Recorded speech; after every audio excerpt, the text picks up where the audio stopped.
My mother's voice cut through the morning silence with the precision of a blade. "Sophie's getting married," she announced, as if the world hadn't already tilted on its axis the moment those words left her mouth.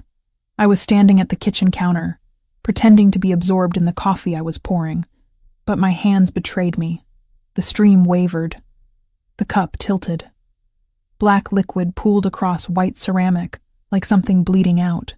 Sophie sat at the breakfast table wearing a diamond that caught the light and threw it back into my retinas. She was radiant in that specific way she'd always been radiant, as if someone had dimmed all the other lights in the world to make her luminescence appear more pronounced. My father beamed at her with a pride so transparent it hurt to witness. "Who?" I asked, though I already knew. Some part of me had always known this was coming. "Dante Nero," my mother said, and the name felt like a physical force entering the room. "Isn't it wonderful? He's extraordinary, successful, connected. Your father has already discussed the business implications." Dante Nero, the man who'd occupied an increasingly substantial portion of my internal landscape for 3 years. Not in the way other women thought about men. There was no romantic fantasy attached to my observation of him. It was more clinical than that, more devastating because of its precision. I'd first encountered him at a charity gala when I was 22. My father had insisted I attend, and I'd spent the evening in the periphery, as I always did, nursing a drink I wasn't actually consuming. Then he walked in, and the architecture of the room seemed to reorganize itself around his presence. Dante Nero carried his danger like other men carried cologne, unseen, but pervasive. He was tall in a way that suggested it had been deliberate, constructed specifically to command vertical space. His features were sharp, almost aggressive in their definition. Dark eyes that seemed to process information faster than most people could generate it. His jaw was the kind of jaw that appeared in art books about masculine beauty. All hard lines and intentional geometry, but it was the way he moved that had captivated me most. There was no wasted motion, no performative gestures. He inhabited space with the economy of someone who understood that every movement communicated something about power or control or both. He wore an immaculately tailored charcoal suit, the jacket open, revealing a crisp white shirt unbuttoned at the collar. A thick gold chain rested against his chest, visible and deliberate. Tattoos marked his neck and the backs of his hands with precise patterns that suggested intention rather than impulse. I'd watched him that entire evening, which was entirely unlike me. I was the daughter who observed from the margins, who made no scenes, who took up minimal space in rooms full of people. But Dante commanded observation in the way certain forces of nature do. You don't look at a thunderstorm because you've decided to appreciate it. You look because not looking is physically impossible. He'd caught me staring exactly once that night. Our eyes had connected across the room for approximately 2 seconds, and in those 2 seconds, something had rearranged itself in my chest. Then Sophie had appeared at his side, having been introduced by my father, and Dante's attention had shifted entirely toward her. He'd smiled at my sister, and I'd understood in that moment that I was going to spend considerable time nursing an affection that would never be reciprocated. Over the subsequent 3 years, I'd encountered Dante at various family events and business gatherings. He was frequently present, increasingly entwined with my father's professional interests, and always unfailingly polite to me, in the way men are polite to people they don't consider worth genuine attention. He would nod. He would offer brief comments. He would then redirect his focus toward someone more interesting, typically Sophie. Now, apparently, he was going to marry her. "That's wonderful," I managed, and the words tasted like metal. "Congratulations, Sophie." My sister looked at me with an expression that suggested she'd expected a different response. "Are you happy for me?" she asked. And there was something in her voice that implied she already knew the answer and was simply testing whether I'd lie convincingly. "Of course," I said. And I meant it, which was almost worse. I was happy for Sophie. She'd always gotten everything she wanted. There was no reason to assume this would be different. He's remarkable. Over the next weeks, my house transformed into a kind of wedding production facility. My mother moved through rooms making lists and delegating tasks with military precision. My father conducted phone calls discussing merger possibilities and business synergies. Sophie floated through it all in a state of blissful preoccupation, trying on dresses and discussing flower arrangements with the focused intensity usually reserved for people making decisions about their futures. I functioned as an assistant. I addressed envelopes. I attended dress fittings and offered opinions that nobody particularly wanted. I made myself useful in the particular way I'd learned to be useful over 25 years of existing as my sister's less remarkable twin. I was competent and invisible, exactly as expected. 3 weeks before the scheduled wedding, Dante appeared at our house for a dinner engagement. My mother had prepared an elaborate meal. My father had selected wine with the kind of care usually reserved for diplomatic negotiations. Sophie was radiant in the specific way she could be radiant. All golden hair and bright eyes and complete assurance in her place in the world. I wore a charcoal dress I'd owned for years, the kind of dress that was professional but uninspired, selected specifically because it would allow me to recede into the background. I set the table and helped my mother in the kitchen, maintaining my established role of functioning support system rather than actual participant in the evening. When Dante arrived, he brought with him the same atmospheric shift I'd observed at the gala. The room felt smaller, though nothing had physically changed. The light seemed different, though all the fixtures remained identical. The entire space reorganized itself around the fact of his presence. He greeted my parents with the kind of charm that didn't quite reach his eyes, which suggested it was performed rather than genuine. He held Sophie's hand and kissed her cheek, a gesture so casual it appeared to require minimal effort. And then he acknowledged me with a simple nod, the kind of acknowledgement one offers to furniture. I didn't expect anything else. I'd spent 3 years constructing an internal framework that accommodated his indifference. I'd become expert at being overlooked by him specifically, which was perhaps the saddest skill I'd ever developed. Dinner proceeded with the kind of conversation designed to showcase accomplishment and reinforce social hierarchies.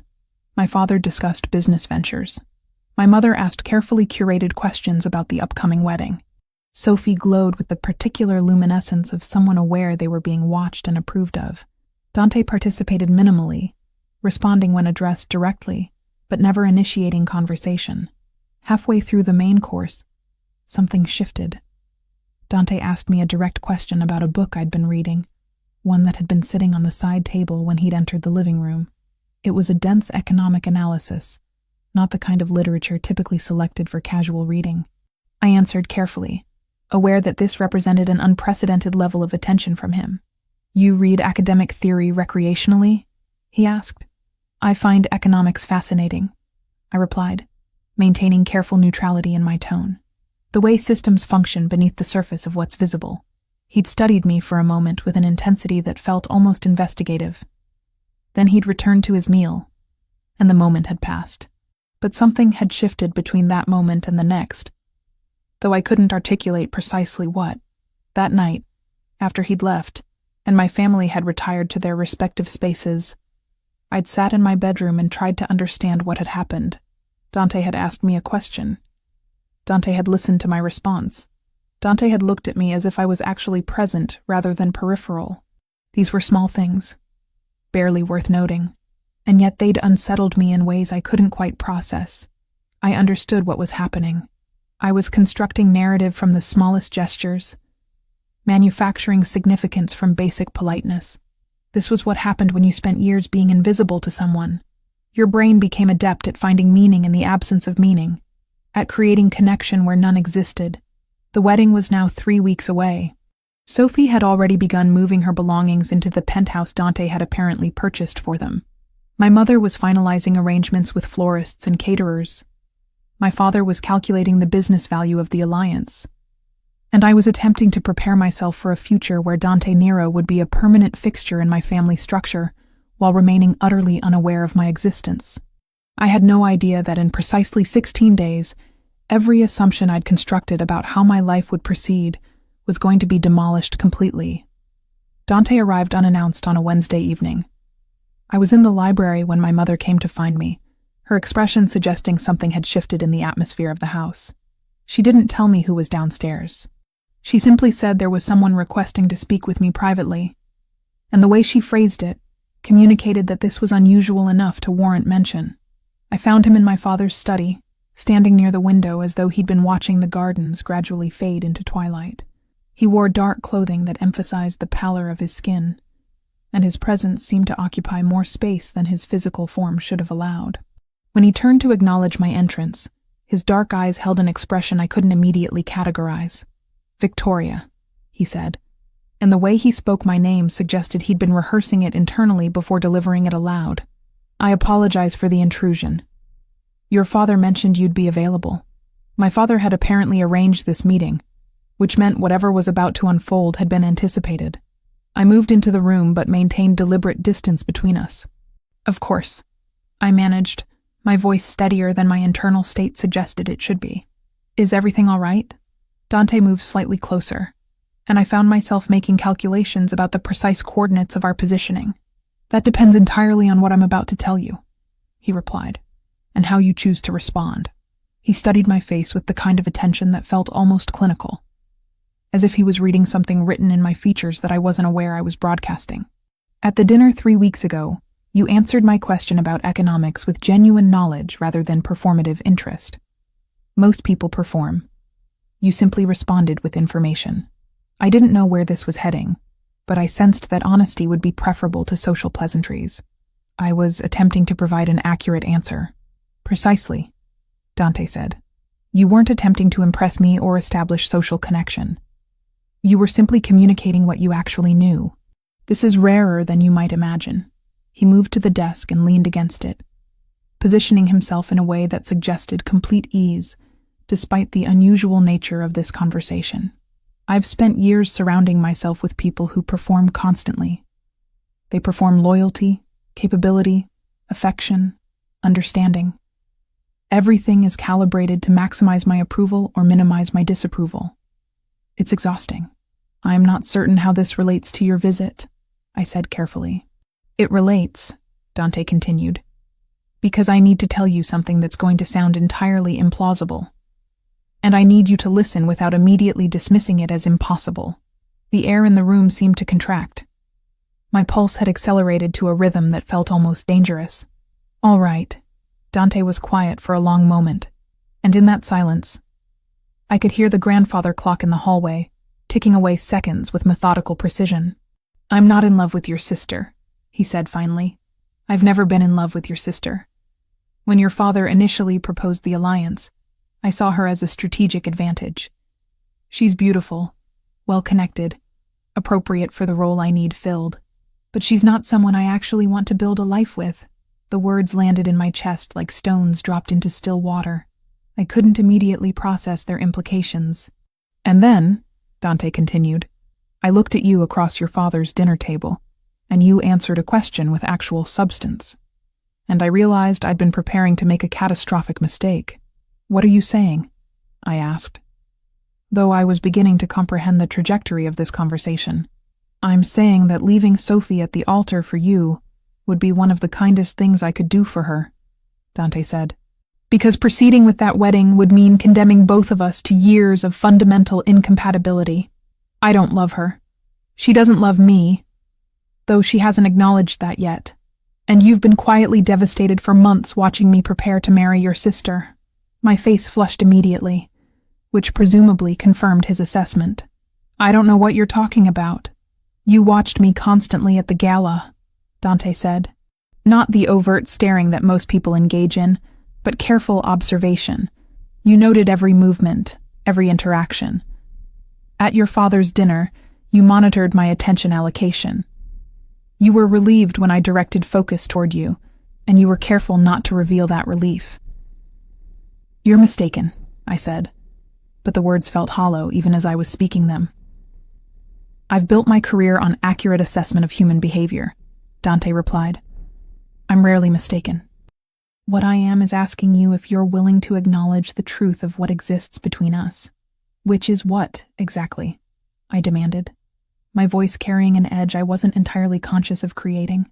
"You're going to leave my sister at the altar and I'm supposed to what? Be grateful? Run away with you?" "I'm going to leave your sister at the altar because proceeding with this marriage would be fundamentally wrong for everyone involved," Dante said. "And I'm offering you the opportunity to leave with me, not out of obligation or gratitude, but because I believe you deserve to choose something that actually makes you happy, rather than continuing to orbit the periphery of your family's expectations. He moved closer, and I found myself unable to retreat. I'm offering you partnership. I'm offering you a life where your intelligence is valued, where your opinions matter, where you're not secondary to anyone. I'm offering you a position in my world where your presence means something beyond decorative value. This is insane, I said. But even as I spoke, I was aware that I wasn't rejecting the offer. I was simply stating the obvious implausibility of what he was proposing. It's completely insane, Dante agreed, but less insane than all of us pretending this arranged marriage is something other than a transaction that benefits nobody. No. He reached out and touched my face, his hand warm against my cheek. The gesture was gentle, which seemed incongruous with everything I understood about him. I won't pretend to offer you romance as justification for this choice. Romance is something people construct when they don't know what else to offer. What I'm offering is honesty. I'm offering to see you, and I'm offering you the opportunity to become whoever you actually are rather than whoever your family has decided you should be. My breath caught in my throat. My mind was producing 1,000 objections, 1,000 practical concerns, 1,000 reasons why this was an extraordinarily poor decision. But underneath all of that, something that had been compressed inside me for years was beginning to expand. Sophie will be humiliated, I said quietly. Sophie will be initially humiliated, Dante replied, but she'll eventually recognize that I was never the right person for her. She'll marry someone who actually loves her, and she'll be infinitely happier than she would have been tethered to me for the rest of her life. My parents will never forgive me. Your parents have never truly seen you, Dante said. So their forgiveness or lack thereof is irrelevant. What matters is whether you're willing to become someone you actually want to be. He lowered his hand, but maintained close proximity. I need an answer, Victoria. Not today, not tomorrow, but before your sister walks down the aisle. Because I won't proceed with this marriage. I've made that decision. The only variable is whether you're coming with me or whether you're staying here to watch the aftermath of my choice. This is manipulation, I said, but I was already aware that this wasn't entirely true. There was something very genuine about his directness. He wasn't pretending that this was anything other than what it was. It's offering you options, Dante corrected. Actual options rather than the illusion of choice. You can stay with your family and continue being invisible. Or you can choose something different. He turned toward the door, apparently preparing to depart. At the threshold, he paused. For what it's worth, I mean everything I said about you. The observation about your intelligence, the recognition of your worth. That wasn't manipulation. That was assessment. And I stand by it entirely. Then he left, and I was alone in my father's study with a decision that felt impossible to navigate. I didn't sleep that night. I lay in my bed and ran through scenarios like a person desperately trying to solve an unsolvable equation. If I left with Dante, I would betray my family. If I stayed, I would watch the man I'd quietly loved humiliate my sister. If I told Sophie what was coming, I would be forced to explain why Dante had come to me first, which would raise questions I couldn't answer honestly. If I said nothing, I would be complicit in her public devastation.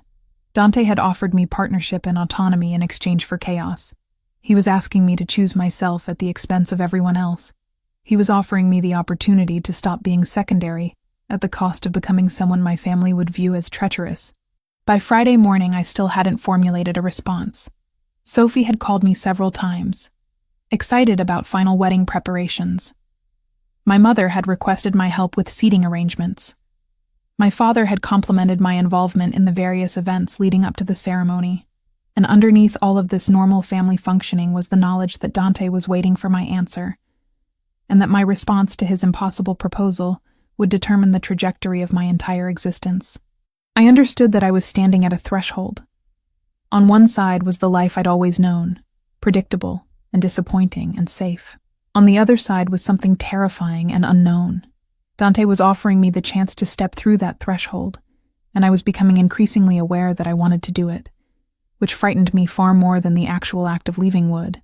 On Saturday morning, 3 days before the scheduled ceremony, I sent Dante a single message. Yes. I didn't specify what I was saying yes to. I didn't outline terms or discuss logistics. I simply acknowledged his offer with a word that would change everything. His response came within minutes. "Tomorrow night. Be ready." And just like that, my decision was made, and there was no possible way to unmake it. I packed with the precision of someone executing a carefully calibrated plan. A single suitcase. Enough clothing to suggest I'd left deliberately rather than disappeared in panic. I included my laptop, some books, the few items I'd collected over years that actually felt like they belonged to me rather than representing someone else's expectations of who I should be. The note took hours to compose. I drafted it multiple times, each iteration attempting to bridge an impossible gap between what I was doing and how I could possibly justify it to the people who'd raised me. In the end, I kept it simple, because complexity would only invite further questions I wasn't prepared to answer. To my parents and Sophie, I wrote, "I'm leaving of my own volition.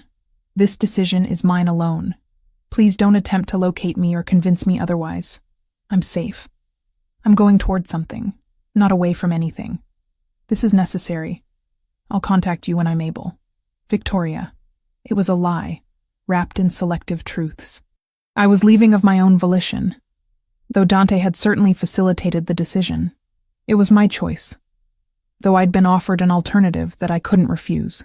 I was going toward something, though that something involved abandoning my sister at the altar and betraying my family's trust in ways they would struggle to comprehend. I left the note on my bed where my mother would find it first thing in the morning. Sunday evening arrived with an atmosphere that felt almost apocalyptic. My family was in various states of pre-wedding preparation. My mother was confirming final details with the caterer. My father was reviewing business arrangements he'd negotiated through the alliance. Sophie was in her room trying on her dress one final time, apparently unable to resist the compulsion to check that everything remained perfect. I moved through the house like a ghost haunting my own life. I helped my mother fold linens and didn't mention that I was folding them for the last time. I responded to my father's questions about the wedding timeline and didn't acknowledge that the timeline was about to become irrelevant. I hugged Sophie and didn't confess that I was abandoning her to public humiliation. By midnight, my suitcase was packed and positioned near my bedroom door. I set an alarm for 5 in the morning, knowing that Dante had arranged for a car to arrive at 6. I lay in bed and listened to the house settle into sleep, and I understood that I was saying goodbye to my entire life, without anyone understanding that goodbyes were occurring. When my alarm sounded at 5, my heart was racing in a rhythm that felt almost dangerous. I dressed in simple black clothing, the kind of outfit that would be appropriate for traveling or transformation or whatever came next. I didn't turn on lights. I navigated my childhood bedroom by memory and muscle memory alone, gathering the items I'd identified as necessary and leaving behind everything else. The hardest part was Sophie's room.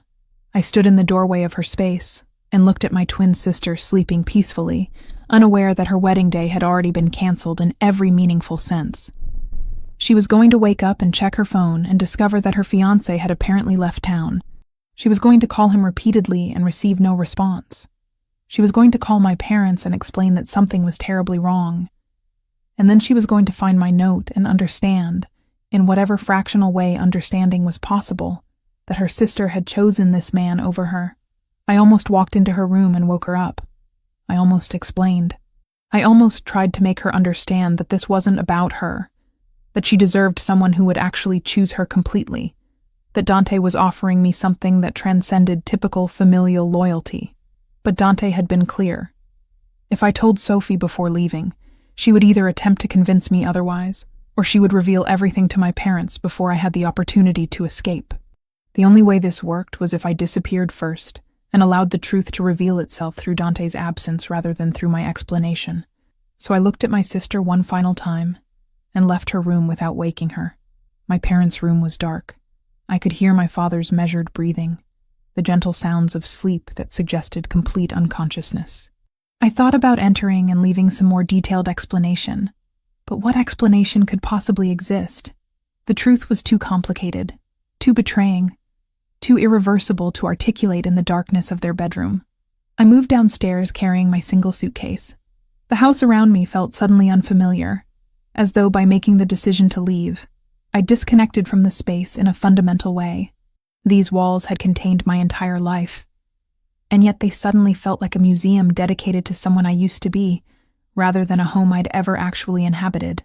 At 5:45, I opened the front door and stepped into the darkness of early morning.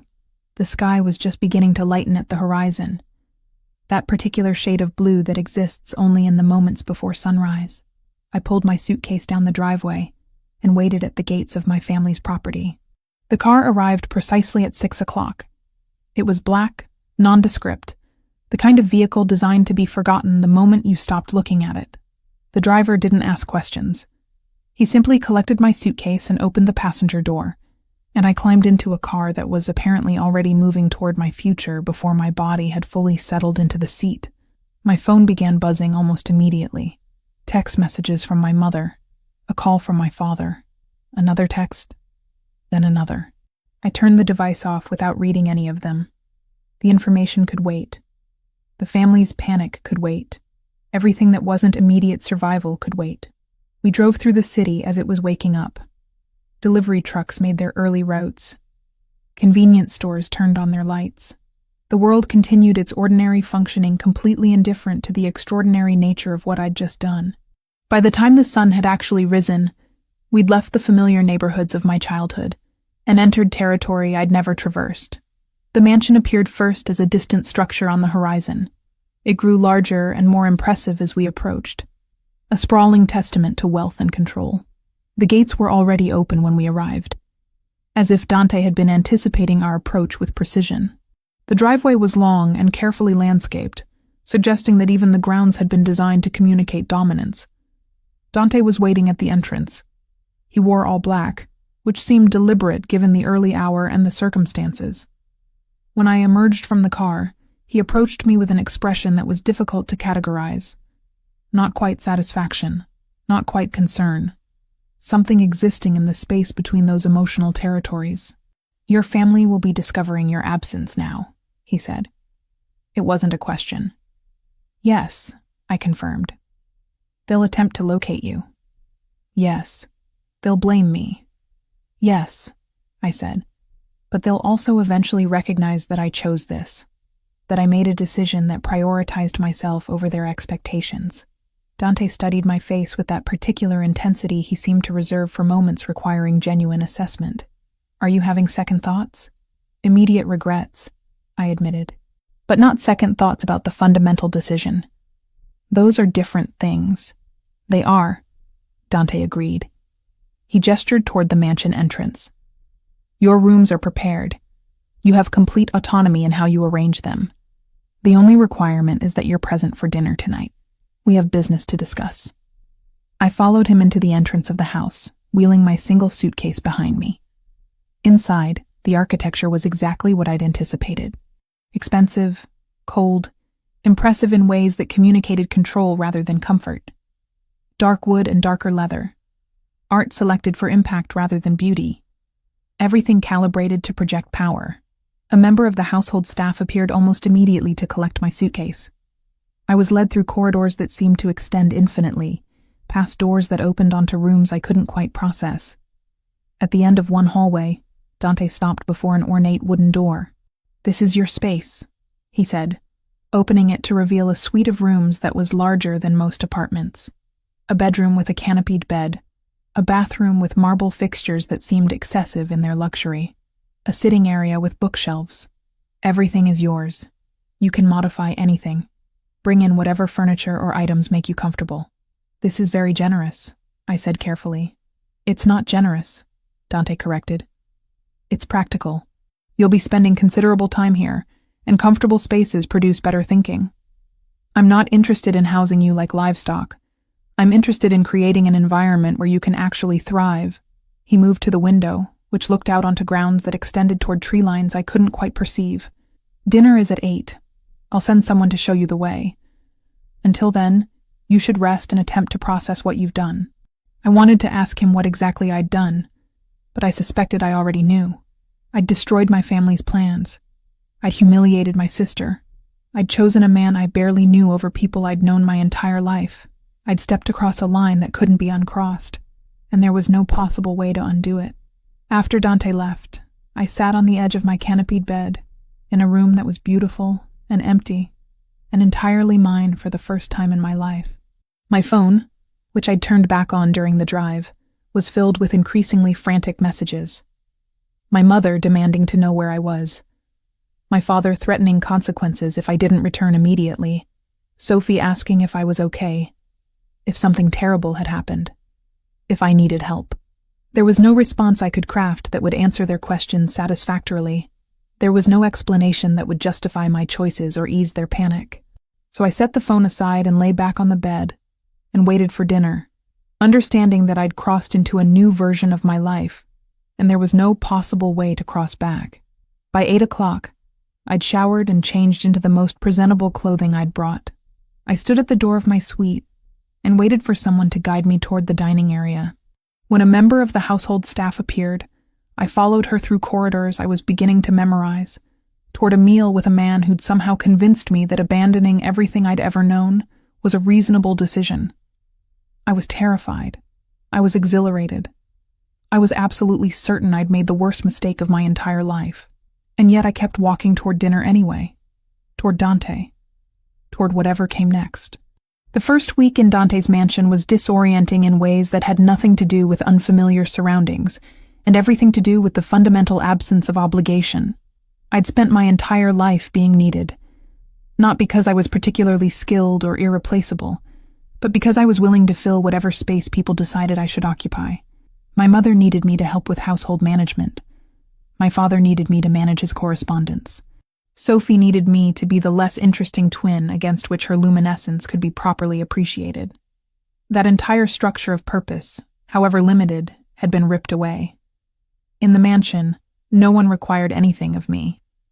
The household staff moved around me with professional courtesy, preparing my meals and maintaining my spaces without expecting participation or gratitude.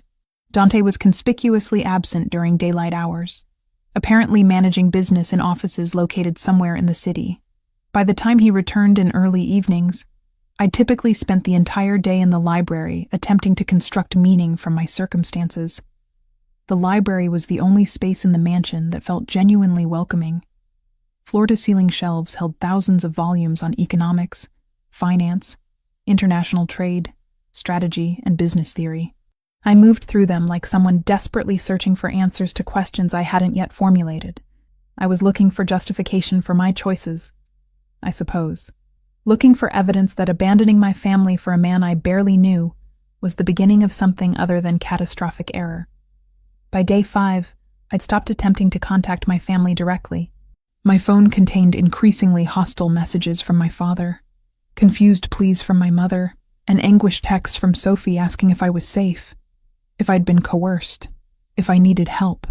Responding to any of them required admitting that I'd made this choice consciously and intentionally, which meant confronting the enormity of what I'd done. So I simply allowed the messages to accumulate while I hid in the library, and pretended that if I didn't respond, the consequences somehow wouldn't fully materialize. On the evening of the 6th day, Dante found me surrounded by books I'd extracted from the shelves. I was attempting to understand the fundamentals of organized business operations, which seemed relevant to understanding the world I'd apparently entered. He stood in the doorway for several minutes before actually entering, observing me with the kind of attention that suggested he was conducting analysis.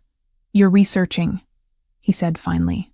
"I'm attempting to understand the basic structure of legitimate business ventures," I replied, not looking up from the text I was pretending to absorb. "Your conversation at dinner has been primarily about organizational efficiency and market positioning, and I realized I'm significantly undereducated regarding these topics." Dante moved to the chair across from where I was sitting. "You're researching because you're attempting to construct justification for your presence here. You're trying to develop a framework where leaving your family for a man you don't know becomes a rational decision rather than an impulsive abandonment." I set down the book. "Is that an inaccurate assessment?" "No," Dante said. "It's entirely accurate. But the premise is flawed. You don't need to justify abandoning your family.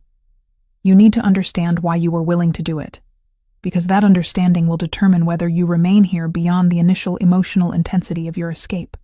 "Are you suggesting you think I'll leave?" I asked. I'm suggesting that most people operate from patterns established years ago, Dante replied. You spent your life being secondary to Sophie, being useful without being valued, making yourself small so others could be large. That's an extraordinarily powerful pattern. It's entirely possible that once the initial adrenaline of your escape dissipates, you'll attempt to recreate that pattern here. You'll make yourself useful to me in ways that allow me to dominate while you quietly recede. I found myself oddly defensive. I don't think that's likely. Because you believe you've fundamentally transformed in the space of a week? Dante asked. Or because you're already beginning to organize yourself around being what you believe I need? The question landed with uncomfortable accuracy. I realized in that moment that I'd been unconsciously attempting to become useful to Dante in precisely the way I'd been useful to my family. I'd positioned myself as an assistant rather than a partner. I'd deferred my opinions and minimized my needs. I'd begun the process of making myself into whatever shape fit the space Dante had created. I don't know how to be anything other than that, I admitted quietly. Dante was silent for a long moment. Then that's what we need to address. Because I didn't bring you here to recreate the dynamics that destroyed your sense of self-worth in the first place. I brought you here because you're intelligent and capable and genuinely interesting. I brought you here to build partnership, not to acquire another person willing to be secondary. He stood and moved to one of the bookshelves, running his fingers across the spines of various volumes. I want you to review my operations, he said. Not from an administrative perspective, but from a strategic one. I want you to analyze my legitimate business holdings, identify inefficiencies, suggest restructuring where appropriate. I want your actual opinions, not your assumptions about what opinions I want to hear. That's a significant responsibility, I said carefully. It is, Dante agreed, which is why I'm offering it to you. Because I don't believe you're incapable of handling it. I believe you're accustomed to pretending incapability in order to remain unthreatening. Over the following weeks, the dynamic between us shifted. I was given access to Dante's business records and operational data. I spent my days analyzing financial statements and supply chain logistics. I attended meetings where I was introduced not as a guest, but as someone whose opinions mattered to strategic decision-making. Dante consulted with me about expansion into new markets and restructuring of existing operations. Slowly, almost imperceptibly, I began offering genuine suggestions, rather than carefully calibrated observations designed to avoid offense. I began disagreeing with Dante when I believed his analysis was incomplete. I began understanding that challenging his perspective wasn't threatening our relationship, but actually strengthening it. My mother called on day 23. I'd been avoiding her calls for nearly 3 weeks, but something in her persistence suggested she needed to speak with me in a way that transcended typical family communication. "Are you safe?" she asked immediately, foregoing any pleasantries. "Yes," I answered. "I'm completely safe." "Your father is furious," she said. "Sophie won't stop crying. The wedding was canceled, and people are still discussing the scandal. What were you thinking?" I should have felt guilty. I'd been raised to feel guilty about causing my family distress. But sitting in Dante's mansion, speaking into a phone, I realized something had shifted. "I was thinking that I deserved to choose my own life," I said. "That I'd spent 25 years being whatever everyone else needed me to be, and I was tired of it. By abandoning your sister," my mother demanded. "By refusing to watch the man I cared about marry someone else just because that was what the family decided was appropriate," I replied. Dante was going to leave Sophie at the altar whether I came with him or not. The only difference is now I'm not pretending to be supportive while my heart is breaking. My mother was quiet for a long moment. "Are you in love with him?" It was a complicated question, with no simple answer. "I'm learning to know him," I said finally. "And what I'm discovering is that he sees me in ways that no one else ever has. That might become love. It might remain partnership.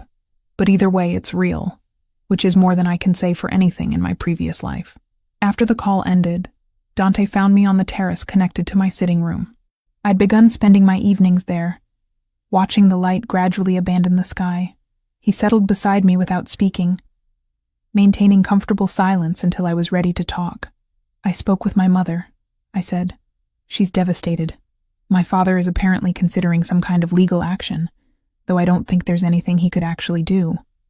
Sophie is struggling. Are you reconsidering your choices? Dante asked. No, I said with surprising certainty, but I'm aware of the damage I've caused. I'm aware that my escape came at the cost of their comfort and their plans and their social standing. That's unfortunate, Dante said, but it's not your responsibility to manage their emotional response to your independence. You're not responsible for Sophie's inability to recognize that Dante Nero was never going to be her partner. You're not responsible for your father's disappointment that you refused to remain secondary. You're not responsible for your mother's shock that her daughter developed autonomous preferences.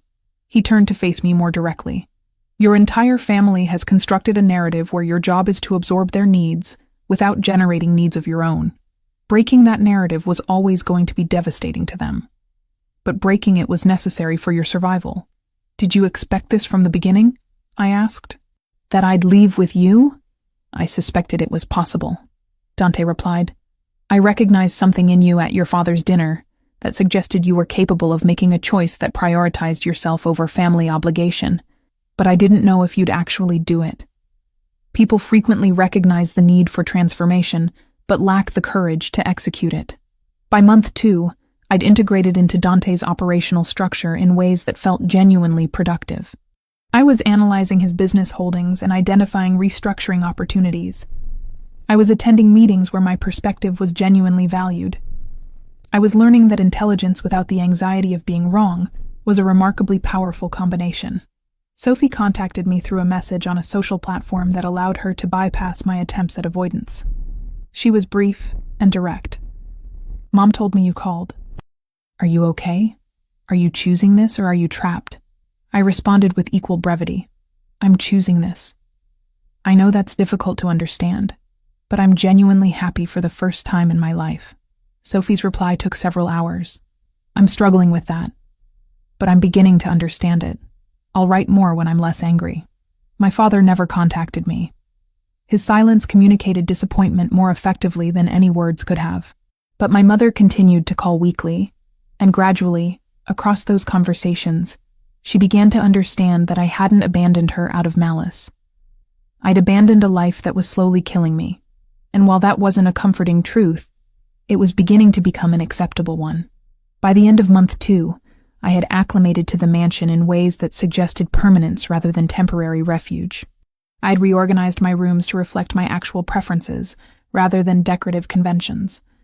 I'd established routines that balanced work and reflection. I'd begun understanding that transformation doesn't happen in dramatic moments, but rather through thousands of small decisions to continue choosing yourself.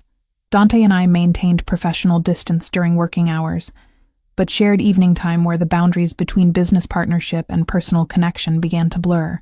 He would ask about my thoughts on his operational structure. I would ask about how he'd built his empire. We developed the kind of intellectual intimacy that transcends typical categories of relationship. It was during one of these evenings that Dante asked a question that seemed to emerge from nowhere. Do you still love me? I didn't understand what he meant at first. I never loved you, I replied. I was infatuated with the idea of you. I obsessed over the man you appeared to be. But that wasn't love. That was fantasy. And now? He asked. Now I'm beginning to understand who you actually are, I said. And I'm discovering that I respect him. I'm discovering that I genuinely value his perspective. I'm discovering that I'm drawn to him in ways that are more complicated than simple attraction or infatuation. Dante reached across and took my hand. It was a gesture I'd come to recognize as meaningful, not possessive, but connective. That's more valuable than love, he said. That's foundation. As the weeks progressed into months, I understood that I'd made the right choice, though not for any of the reasons I'd initially imagined. I hadn't come to Dante's mansion to be rescued by romance. I'd come to create space where I could finally become myself, and the man who'd offered that space was proving to be infinitely more interesting than either of us had anticipated. 4 months into my new life, everything changed because of a storm. Not the kind of storm that arrives gradually with warning systems and weather forecasts.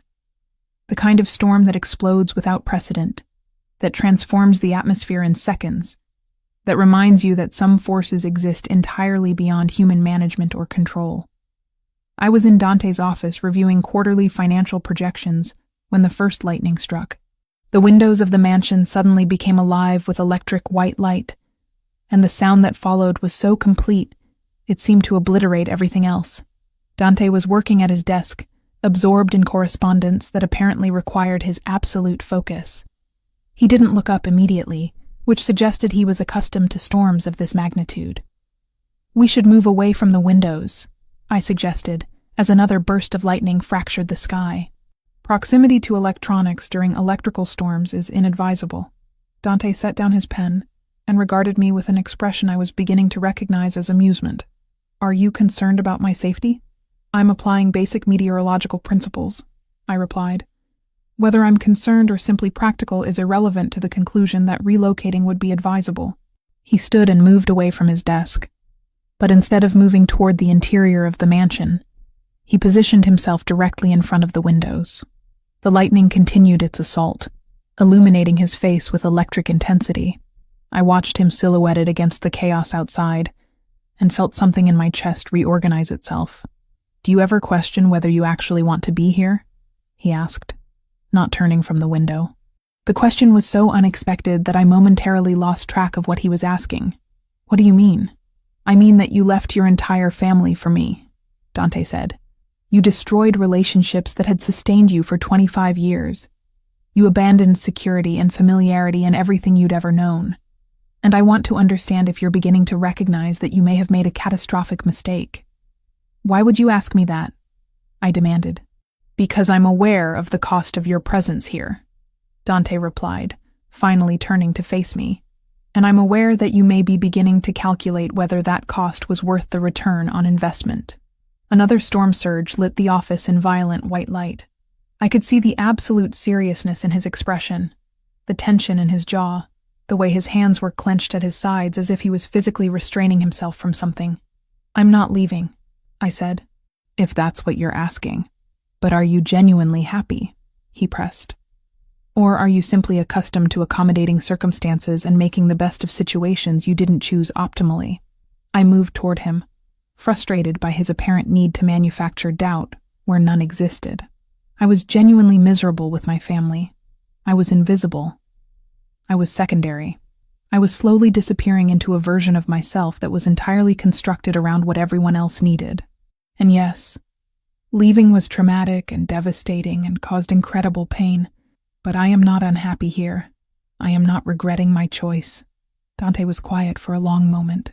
The storm continued its assault against the mansion, the wind now audible as a physical force battering the structure. "I need you to understand something," he said finally. "And I need you to answer truthfully, because the answer will determine the trajectory of what comes next." "All right," I said carefully. "I didn't bring you here purely for selfish reasons," Dante continued. "Yes, I found you interesting. Yes, I was attracted to your intelligence and your capacity for genuine observation. But I also brought you here because I believed you deserved better than the life your family was constructing for you. I brought you here because I recognized that you were capable of becoming someone extraordinary if given the space and the freedom to do so." He paused, and the next lightning strike seemed to frame him perfectly, emphasizing every sharp angle of his face, every line of intensity etched into his features. "But I'm also aware that I've extracted a significant price from you. Your family relationships are fractured. Your social standing has been compromised. Your sister is probably dealing with trauma related to what happened. And I want to know if you're beginning to recognize that maybe I wasn't worth that cost." "Are you ending this?"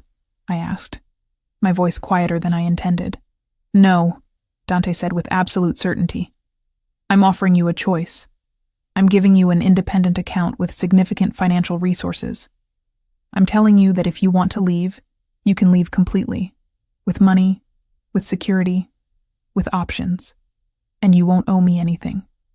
No explanation, no negotiation, no obligation to remain connected to me in any capacity." I couldn't immediately process what he was saying. "Why would you do that?" "Because if you're going to stay, I need it to be because you genuinely want to be here," Dante replied. "Not because you're trapped by circumstance or dependency. Not because you're accustomed to making yourself useful and have simply transferred that pattern from your family to me." If you stay, I need it to be a genuine choice that you make repeatedly, every day, with full awareness of the alternatives available to you. Or, that's the most unusual thing anyone has ever offered me, I said. It's not unusual, Dante corrected. It's simply what actual partnership requires. The ability to leave is what makes staying meaningful. The ability to choose is what makes commitment real. I looked at him standing in front of the windows, illuminated by the chaos of the storm, and I understood that he was terrified. This man who commanded organizations and managed complex operations and navigated worlds of danger with apparent ease was afraid that I would leave him. He was afraid that I would recognize his fundamental unsuitability for genuine human connection and depart to rebuild the life I'd abandoned. So I moved closer and I kissed him, not tentatively or exploratively, but with absolute certainty and deliberate intensity. I kissed him the way someone kisses when they're making a choice, rather than responding to circumstance. I kissed him as a statement, rather than a question. When I finally pulled back, his hands were in my hair, and his breathing was elevated, and his expression had transformed into something rawer than I'd ever seen directed toward me. "Does this mean you're staying?" he asked, and there was something almost vulnerable in his voice. "This means I'm choosing to stay," I confirmed. "Not because I'm trapped or dependent or habituated to being useful. I'm choosing to stay because I value you. I'm choosing to stay because the intellectual connection we've developed is genuinely extraordinary. I'm choosing to stay because you see me in ways that no one else has ever managed to see me." Dante pulled me closer, and his embrace was different from anything that had come before. It wasn't possessive. It was grateful. It was the embrace of someone who'd been given something he'd never expected to receive and was terrified of losing it. "I love you," he said quietly. "I've been trying not to say it because I was aware that my feelings were more advanced than yours. But I need you to understand that this isn't about attraction or partnership or intellectual connection. This is about love. Complete and vulnerable and terrifying love. I'm beginning to love you," I replied. "Not the fantasy version I invented before leaving my family, the actual version. The man who's complicated and dangerous and genuinely trying to be better because someone finally sees him clearly." The storm continued around us, the wind buffeting the mansion and the lightning creating strobe effects within the office. But in the center of that chaos, we stood together, and I understood that I'd made the right choice, not because it was easy or comfortable or conventional, but because it was genuinely mine. Later that night, after the storm had gradually diminished and transitioned into ordinary rain, we made love, not as something urgent or desperate, but as something deliberate and communicative. Every touch was a conversation. Every moment of physical intimacy was translated into emotional truth in ways I'd never experienced before. It wasn't the fantasy of romance I'd imagined as a younger version of myself. It was something infinitely more valuable, because it was built on actual knowledge rather than idealized projection. Afterward, we lay in the darkness of his bedroom, and I felt Dante's heartbeat beneath my palm where my hand rested on his chest. "I'm going to marry you," he said. It wasn't a question. "Is that a proposal?" I asked. "No," Dante replied. "It's a statement of intent. The formal proposal will come later when I've had time to construct something that's appropriately extraordinary. But I want you to understand that this isn't temporary for me. This isn't an arrangement that's subject to revision or reconsideration. If you'll have me, I'm proposing to spend the entirety of my life with you." "Yes," I said simply. "Yes to what specifically?" he asked, amusement coloring his voice. "Yes to all of it," I replied. "Yes to marriage, yes to permanence, yes to building something real with someone who actually sees me." We fell asleep, tangled together, the sound of rain providing a gentle backdrop to the conclusion of the storm. I understood that I'd reached a point of no return. There was no way to undo what had been constructed between us. There was no way to resurrect my previous life, or return to my family as though I hadn't fundamentally transformed. But I also understood that this wasn't a tragedy. This was the beginning of something that was genuinely mine in ways nothing else had ever been. By morning, the storm had completely passed. Sunlight flooded through the windows, and everything appeared pristine, and reset by the violence of the previous night. Dante was already awake when I stirred, and he pulled me closer to him in the brightness of early morning. "No regrets?" he asked, apparently still managing his residual anxiety about my continued presence. "No regrets," I confirmed. "Not about you, not about leaving, not about anything. I'm exactly where I'm supposed to be." I understood, in that moment, that I'd finally arrived at a place where I wasn't performing or accommodating or making myself smaller. I was simply existing as myself, choosing myself, being chosen in return, and that was worth everything I'd sacrificed to achieve it. 6 months after that defining storm, I found myself sitting across from my sister in a cafe that existed in neutral territory. Neither the world I'd left behind, nor the world I'd entered. Sophie looked different than I remembered. She'd lost weight, or perhaps she'd simply changed in ways that made her seem less luminous than she'd been during our childhood. Her blonde hair was styled differently, and there were lines around her eyes that suggested either stress or genuine reflection about the trajectory of her own existence. She arrived carrying a folder of photographs and a nervous expression that communicated volumes about her internal state. We ordered coffee neither of us particularly wanted, and we sat in silence for several minutes, while the ambient noise of the cafe created space between us that words couldn't quite bridge. "Mom talks about you constantly," Sophie said finally. "She's trying to understand your choices. She's trying to reconcile the sister she knew with the person you've apparently become." "And what does she understand?" I asked carefully. "That you were unhappy," Sophie replied. "That you'd been unhappy for years, and nobody noticed because you'd perfected the art of invisibility.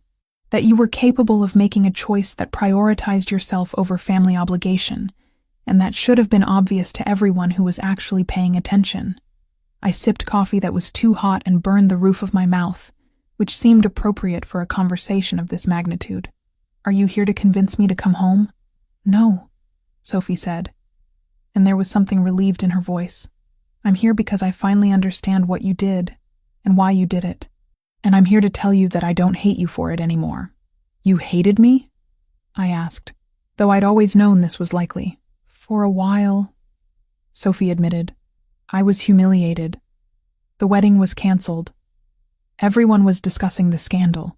People were asking me if I'd done something to drive you away. If there was something wrong with me that made you choose a criminal over your own sister. It was devastating." She paused, and her hands trembled slightly as she reached for her coffee cup. "But then, I married James. The lawyer everyone suggested would be perfect for me, and I realized, slowly, that I was performing exactly the same role you'd been performing your entire life. I was making myself into whatever shape fit the space James had created for me. I was becoming invisible. Just in a different way." The confession landed with unexpected weight. "Are you unhappy?" "Profoundly," Sophie said. "But I also recognize that my unhappiness is not your responsibility. You left because you needed to, and I stayed because that's what I thought I was supposed to do. Neither of those choices is anyone's fault, but ours." Sophie opened the folder she'd been carrying and showed me photographs. Images of our mother at what appeared to be a business conference. Our mother speaking in front of an audience. Our mother looking alive in ways I'd never witnessed during my childhood. "Mom starting her own business," Sophie explained. "She took courses. She studied entrepreneurship. And she's building something entirely independent of Dad. She says that watching you choose yourself gave her permission to do the same." I felt my throat tighten with emotion. "Does Dad know?"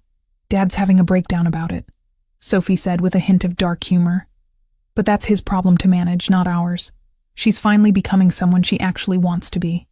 And she credits you with showing her that transformation was possible." "What about you?" I asked. "Are you going to leave James?"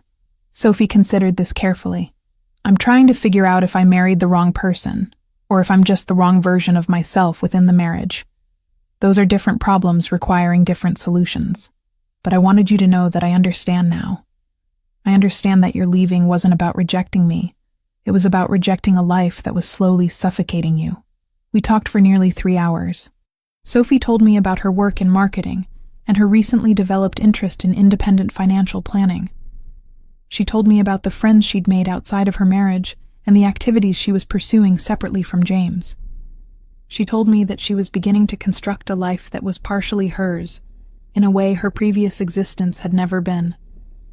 Before we parted, Sophie reached across the table and took my hand. "I'm happy for you," she said. "I'm happy that you found someone who sees you. And I'm sorry it took me 6 months to reach the point where I could say that honestly.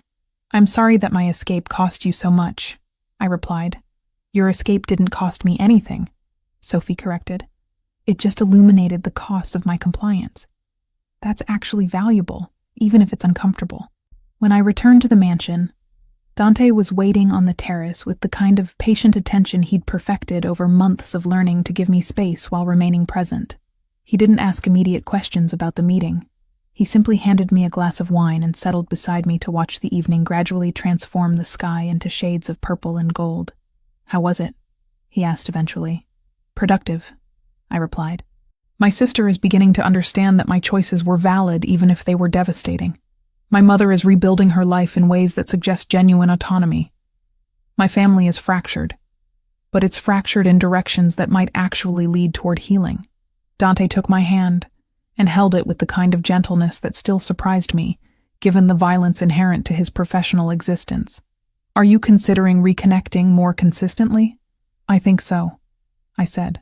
"Not with my father, not immediately, but with my mother and Sophie. I think I want to rebuild those relationships in ways that are based on genuine connection rather than obligatory performance."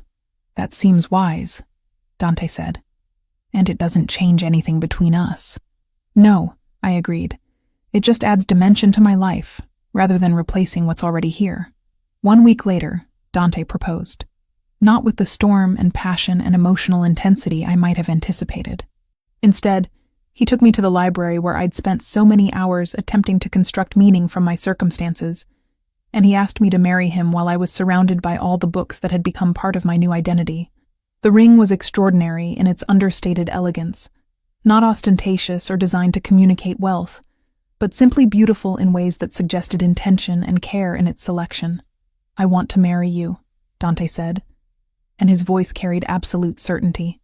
"Not because I'm afraid you'll leave or because I want to lock you into permanence. I want to marry you because you're genuinely extraordinary, and I want the world to understand that you belong to me in the specific way that only marriage can communicate. I belong to myself," I corrected gently, "and I choose to build my life alongside you. Those are different things, and I need you to recognize the distinction." "I do recognize it," Dante replied. "That's precisely why I'm asking you to marry me, because you're not someone I could trap or possess or control. You're someone who's choosing every day to remain in partnership with me, and that voluntary association is infinitely more valuable than any form of coercion or dependency could ever be." The wedding was scheduled for 3 months later. It was small, attended only by people who genuinely mattered to both of us. My mother came and wept through the entire ceremony. Sophie came and saw, for the first time, the genuine affection that existed between Dante and me. My father did not attend, though he sent a letter that suggested he was beginning, however reluctantly, to accept the trajectory my life had taken. On the evening of my wedding, I stood in a room in the mansion that had become my home, and I reflected on the extraordinary nature of my transformation. I'd left my family at an impulsive moment, driven by desire and frustration, and the simple human need to be seen by someone. I'd left everything I'd ever known to pursue a connection with a man I barely understood, and somehow, impossibly, that impulsive choice had led to the most authentic life I'd ever constructed. Dante found me on the terrace, still wearing my wedding dress. He'd changed into more casual clothing, having escaped the formal constraints of the ceremony with apparent relief. He settled beside me without speaking, maintaining the comfortable silence we'd learned to construct together. "Do you regret any of this?" he asked eventually. "No," I said. "I regret the pain my choices caused my family. I regret that Sophie had to experience humiliation and confusion. I regret that my father felt betrayed, but I don't regret choosing myself, and I don't regret choosing you. I'll never be the kind of man your family wanted you to marry," Dante said quietly. "I'll never be entirely respectable or socially appropriate, The nature of my business means that there will always be complications and dangers and moral ambiguities. I know, I replied. And I'm choosing you anyway. Not despite those complications, but because they're part of who you actually are. You're not asking me to accept a performance. You're offering me the genuine version of yourself, darkness and all. That's worth infinitely more than any conventional respectability could ever be. Dante pulled me close, and I felt his lips against my hair, gentle and present and genuinely affectionate in ways that had nothing to do with performance or obligation. Thank you, he said. For what? For seeing me, he replied. For choosing me not out of desperation or need, but out of genuine recognition of who I actually am. For allowing me to become someone better, simply through the act of being witnessed by someone I respect. We stood together on the terrace as the evening gradually deepened into night. The mansion glowed behind us, now genuinely transformed from a space of exile into something that approximated home. My life had taken a trajectory that nobody could have anticipated. And yet, standing there beside Dante, I understood that this was exactly where I was meant to be. I'd left my family to become myself. I'd abandoned security to pursue authenticity. I'd chosen a man the entire world would condemn, and in doing so, I'd finally, irrevocably, become genuinely real. Not the invisible daughter or the secondary sister, just Victoria, choosing myself, chosen in return, building something authentic with someone who'd somehow managed to see me when everyone else had looked through me. The journey had been traumatic and devastating and absolutely necessary, and I wouldn't undo a single moment of it, regardless of the cost.